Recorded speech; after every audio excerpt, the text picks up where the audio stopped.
Welcome back to صبح سویرے پاکستان. ہم واپس آ چکے ہیں. ایک بہت ہی آج خاص دن منایا جا رہا ہے. ان لوگوں کا دن آج منایا جا رہا ہے جو کہ آپ کو سڑکوں پر دھوپ میں, گرمی میں, بارش میں ہر وقت مطلب آپ کو تیار کھڑے نظر آتے ہیں محنت کے لیے, مزدوری کے لیے. ان کا کوئی دن نہیں ہے لیکن پھر بھی ہم ان کا دن مناتے ہیں. پاکستان سمیت دنیا بھر میں آج مزدوروں کا جو عالمی دن ہے وہ منایا جا رہا ہے. یہ دن منانے کا مقصد مزدوروں, محنت کشوں کے مسائل کو اجاگر کرنے کے ساتھ ساتھ ان کے مسائل کے حل کے لیے آواز اٹھانا بھی ہے. بالکل ایسے ہی ہے. اور یوم مئی کی ہم بات کریں تو اس کا آغاز 1866 میں جو ہے 1886 میں ہوا تھا. محنت کشوں کی طرف سے جو ہے مطلب کہ 8 گھنٹے کے اوقات کار کی بات ہو رہی تھی, مطالبات ہو رہے تھے. اسی پر بات کریں گے. P T U D C کے مرکزی رہنما, مزدور رہنما الیاس خان صاحب ہمارے ساتھ موجود ہیں. الیاس خان صاحب السلام علیکم. Good morning.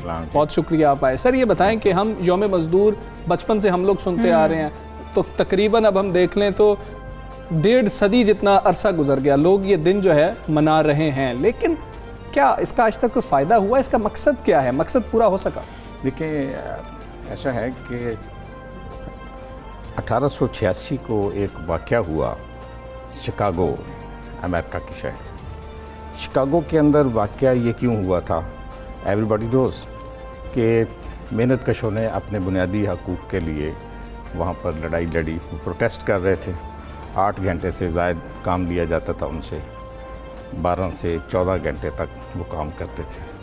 تو محنت کشوں نے اس کے لیے پروٹیسٹ کیا. نتیجتاً پولیس نے, جیسے پولیس گردی ہوتی ہے, پولیس نے فائرنگ کی اور بے شمار مزدور جو تھے وہ شہید ہوئے اس واقعے میں. اس وقت سے اس کے بعد 87 ہوا. 87 میں یوم مئی نہیں کیا گیا. اس کے بعد 1888 ہوا, یوم مئی نہیں ہوا. اس کے بعد 1899 میں کارل مارکس اور اینگلس نے جو فرسٹ انٹرنیشنل تھی, جو مزدوروں کی عالمی تنظیم تھی, اس میں یہ فیصلہ ہوا برلن کے اندر کہ ہم ہر سال پوری دنیا میں لیبر ڈے 1 مئی کو کریں گے, اور اس 1 مئی پر عہد کریں گے کہ جب تک پوری دنیا میں کیپٹلسٹک اکانومی کو اکھاڑ کر سوشلسٹک اکانومی کا وجود عمل میں نہیں آ جاتا, ہم مسلسل جدوجہد کرتے رہیں گے. تو خان صاحب مقصد تو پورا ہوتا ہوا نظر نہیں آ رہا. آج بھی مزدور کی جو حالت ہے وہ ہم دیکھیں تو رونا آتا ہے. درست کر رہے ہیں کہ انقلاب تو نہیں ہوا نا جی. انقلابات جب شروع ہوں گے, 1917 میں بولشوک ریولوشن ہوا تھا رشیا کے اندر, اور اس کی جو اچیومنٹس ہیں وہ بہت زیادہ تھی. وہاں پر محنت کشوں کو وہاں پر پراپر ان کو ریلیف ملا انقلابات کے بعد. جب تک سوشلسٹ اکانومی نہیں آتی ریولوشن کے بعد, تو محنت کشوں کا راج جب تک نہیں ہوتا, اس وقت تک محنت کشوں کے مسئلے حل نہیں ہوں گے. نہ صرف محنت کشوں کے بلکہ جنرل پبلک کے بھی مسئلے حل نہیں ہو سکتے. آپ تو رہنما ہے مزدوروں کے, آپ کیا سمجھتے ہیں کیا مسائل ہیں ان کے جو کہ حکومت تک بھی نہیں پہنچ پا رہے, جو کہ عام آدمی بھی نہیں جانتا؟ کیا مسائل ہیں ان کے؟ مسائل ظاہری بات ہے, یہاں پر جو منیمم جو ویجز ہیں مزدور کی اجرت جو ہے وہ 17.5, ابھی میرا خیال ہے کچھ انہوں نے اضافہ کیا ہے. پنجاب کے اندر 2000 روپے اضافہ کیا گیا, 2000 میرا خیال 19,500 کر دیا.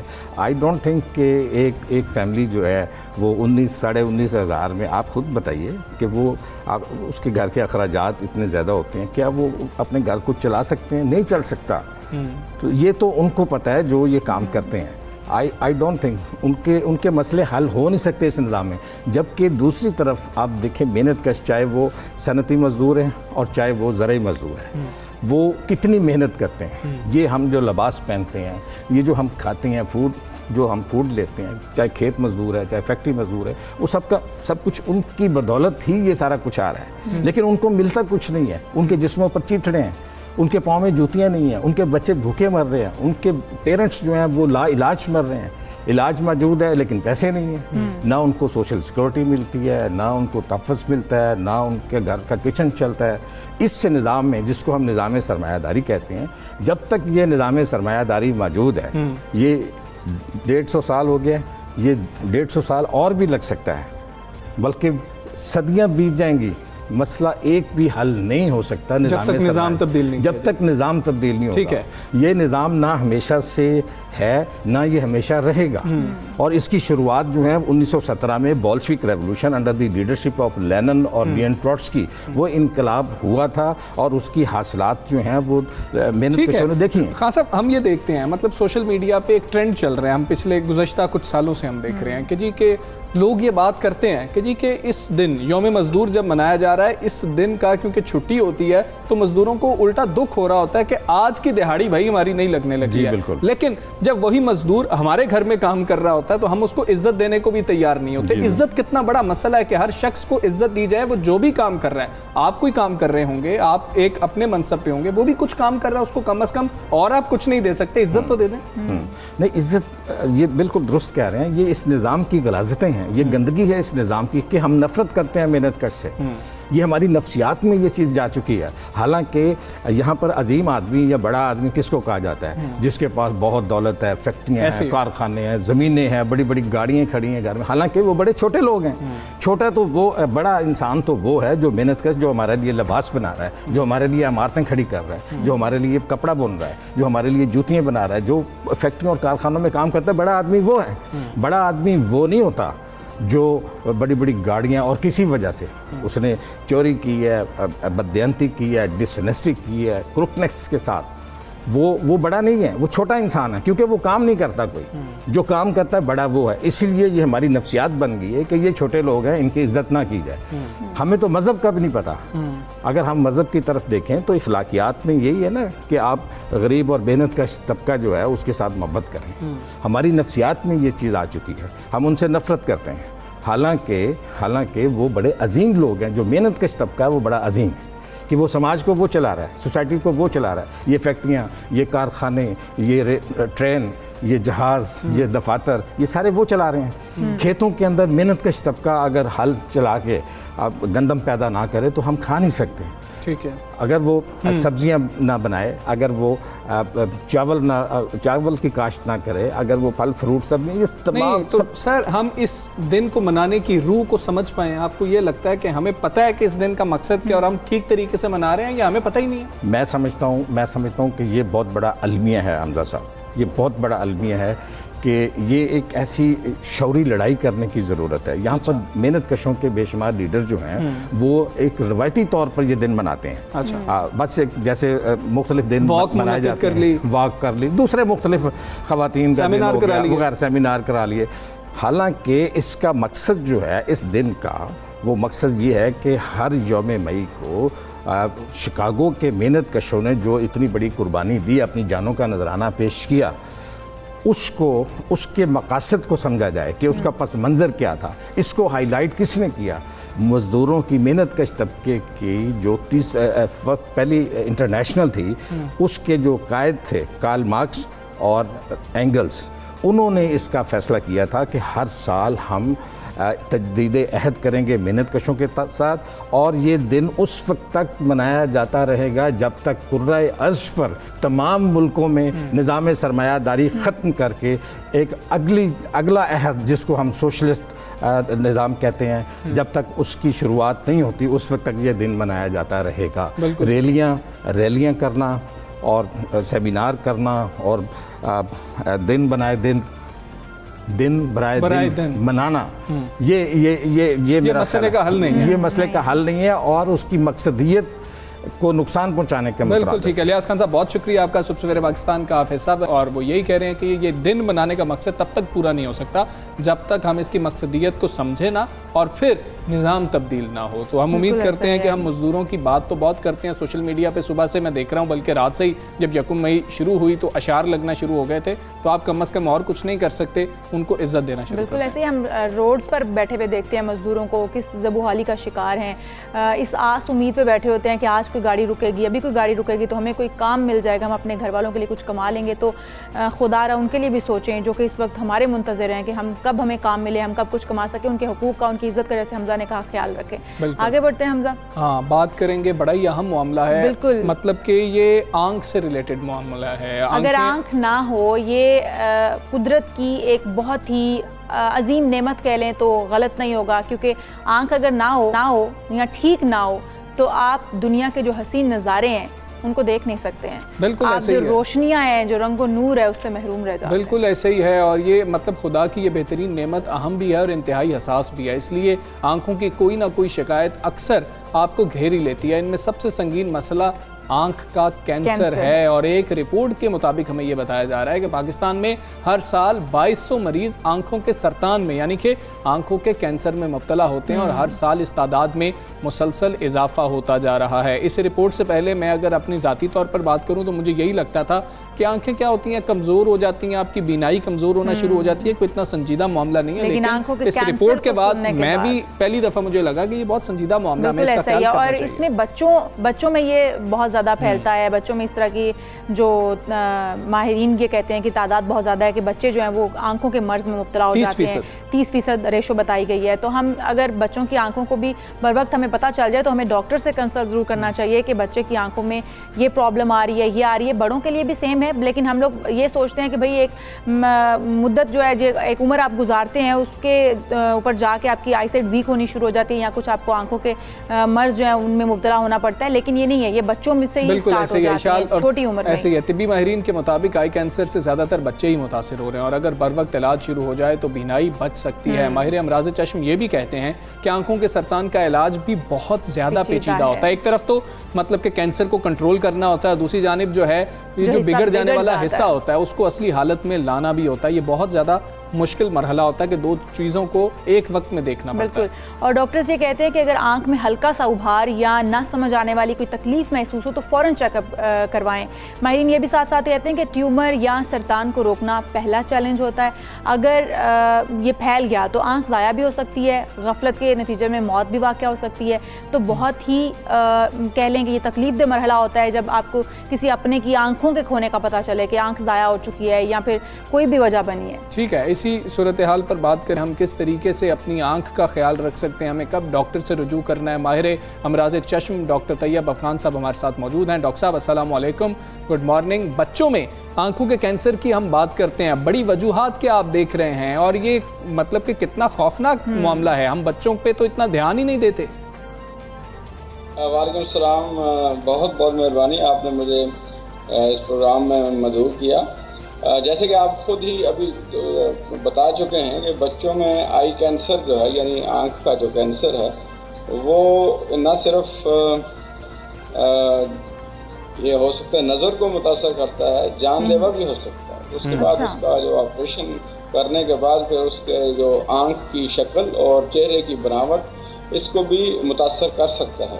اور یہ بہت سارے یعنی مسائل سے دوچار ہو سکتے ہیں، مریض بھی اور جو ہے مریض کے والدین بھی.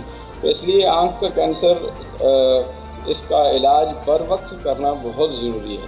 ٹھیک ہوگا. ڈاکٹر صاحب یہ بھی بتائیے گا بچوں میں آنکھوں کے کینسر کی علامات کیا ہیں، کیسے پتہ چلے گا کہ بچوں کی آنکھیں متاثر ہو رہی ہیں کسی بھی وجہ سے، اور پھر دوسرا کیا پاکستان میں اس کا مؤثر علاج موجود ہے. وجوہات بھی بتا دیجیے گا کہ وجوہات کیا ہیں کہ بچے کی آنکھیں متاثر ہوتی ہیں. سب سے پہلی بات یہ ہے کہ آنکھ کا کینسر ہو یا جسم کے اندر کوئی بھی کینسر ہو، اس کی وجوہات اکثر معلوم نہیں.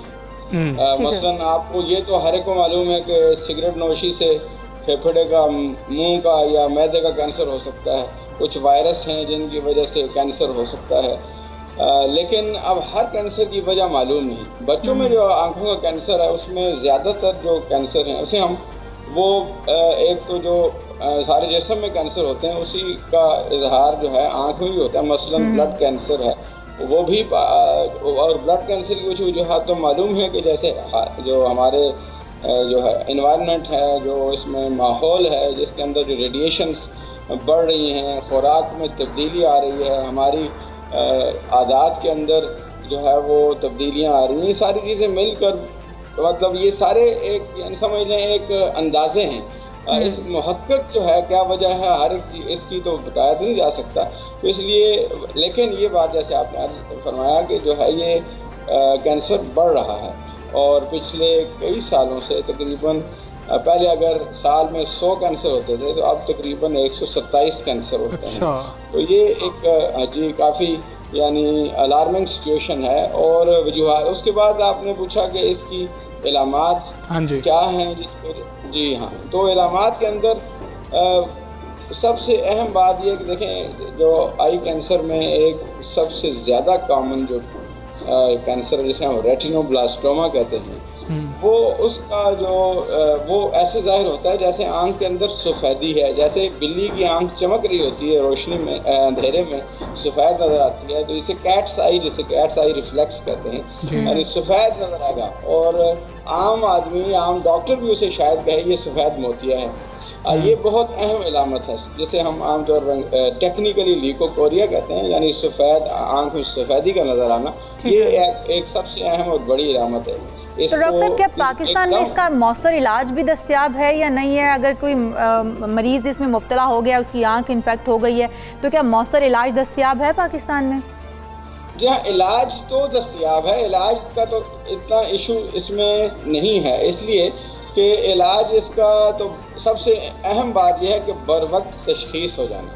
اب بر وقت تشخیص ہو جائے گا تو آنکھ بچ جائے گی, نظر بھی بچ جائے گی اور زندگی بھی محفوظ ہو جائے گی. لیکن عمومی طور پر ہمارے ہاں ایسا نہیں ہوتا. ہمارے پاس والدین بچے کو لے کے آتے ہیں جب یعنی بہت دیر ہو. بالکل ٹھیک ہے. ڈاکٹر صاحب یہ بتائیں کہ اس سے بچا بھی جا سکتا ہے, کیا کیا جائے کہ اس سے بچا جائے؟ بچوں کا اسکرین ٹائم کم کر دیا جائے, بچوں کی خوراک بہتر کر دی جائے, کیا کیا جائے؟ یہ کچھ معلوم ہو سکا ابھی تک؟ دیکھیے یہ جو بات ہے یہ تو ایک اندازے ہیں سارے. یہ ہم بچا نہیں جا سکتا, یہ میں آپ کو بتا دوں. مثلا یہ ہے کہ ایک چیز صرف ہے کہ یہ خاندان میں موروثی ہو سکتا ہے ریٹینوبلاسٹوما اور اس کے علاوہ اور بھی آئی کینسر. اب اس میں بچنے کی کوئی اور وجہ تو نہیں, بس ایک یہ ہے کہ اگر آپ کے کسی خاندان میں یہ ہسٹری موجود ہے تو خاندان کے اندر شادی کرنے سے گریز کیا جائے. یہ ایک بہت سماجی یعنی اور ڈیفیکلٹ سی بات ہے جو بتانا بھی اور کہنا بھی. تو یہ ایک یہ باقی کوئی اور ہم یہ نہیں کہہ سکتے کہ یہ کام کرو اس طرح یہ خوراک ہو یا یہ سب سے اہم بات تشخیص ہو جائے. سر تشخیص کیسے ہو؟ ہمیں بچے بتا نہیں سکتے ہیں, پیرنٹس کو اتنا شعور نہیں ہے. پھر کیا آپ ماہر امراض چشم ہے, کیا ہم آئی اسپیشلسٹ کے پاس جائیں تو ان کو بھی اس بات کا اتنا ہی علم ہے جتنا آپ ہمارے ساتھ ذکر کر رہے ہیں, یا پھر عام طور پر تو اینک لگا دی جاتی ہے یا پھر کہہ دیا جاتا ہے کہ اس کا لیزر کر لیا جائے تو شاید مسئلہ ٹھیک ہو جائے؟ سفید موتیے کا آپ ذکر کر رہے تھے. آپ بالکل صحیح فرما رہے ہیں. ہر سطح پر معلومات کی کمی موجود ہے. سب سے پہلے تو والدین جو ہے وہ احتیاط نہیں کرتے. سفیدی آ گئی آنکھ ایک دم ٹیڑھی ہو گئی, آنکھ موٹی ہونی شروع ہو گئی یا آنکھ سرخ ہو گئی اور کافی عرصے سے سرخ ہو گئی اور اس کو معمولی سا جو ہے سمجھ کے یعنی اس کو دیر کر دیتے ہیں. اس کے بعد ڈاکٹر کے پاس جاتے ہیں, جی پی کے پاس جاتے ہیں, ان کو ہر ایک کو اس کا ادراک نہیں ہوتا. اس کے بعد یعنی آئی اسپیشلسٹ بھی بعض دفعہ غلطی کر سکتے ہیں جب ان کو ذہن میں یہ نہ ہو کہ یہ بعض دفعہ یہاں تک ہو سکتا ہے کہ وہ آپریشن سفید موتی کا کرنا شروع کر دیں اور بعد میں پتہ چلے کہ یہ سفید موتیا نہیں تھا. ایسے بھی واقعات ہوئے ہیں. تو ہر سطح پر جو ہے نالج یعنی اس کی اویئرنیس کی کمی موجود ہے اور اس کے لیے جو ہے یعنی بالکل ٹھیک ہے, اویئرنیس کی کمی موجود ہے. اس حوالے سے اویئرنیس ہونی چاہیے. بہت شکریہ آپ کا ڈاکٹر صاحب, آپ ہمارے ساتھ موجود. صبح سویرے پاکستان کا آپ حصہ بنیں, اپنے بچوں کا خاص خیال رکھیں, آنکھوں کے حوالے سے بھی بچوں کا خاص خیال رکھیں اور ہم ڈاکٹر سے بھی یہی ریکویسٹ کریں گے باقاعدہ ریسرچ کی جائے آئی کینسر کی. بالکل ایسا ہی ہے. اور نہ صرف آپ بچوں کو دیکھیں اور بچوں کو اگر آئی سائٹ ان کی ویک ہے ان فوراً نمبر لگا دیں, بلکہ پوری مکمل تشخیص ہونی بہت ضروری ہے کہ آیا کہیں آنکھ کا کینسر تو نہیں ہے یا کہ کوئی اور مرض تو نہیں, جیسے کہ سفید موتیا بھی ڈاکٹر صاحب نے کہا, اس طرح کی کوئی علامات تو نہیں ہے, اور اگر ہیں تو ان کو فوراً سے پہلے بر وقت ٹریٹ کر لیا جائے تاکہ کسی بھی بڑی مصیبت سے یا مشکل سے بچا جا سکے. ہم اپنے بچوں کو بھی بچا سکیں. ایک بریک لیں گے, بریک کے بعد پھر حاضر ہوں. Stay with us.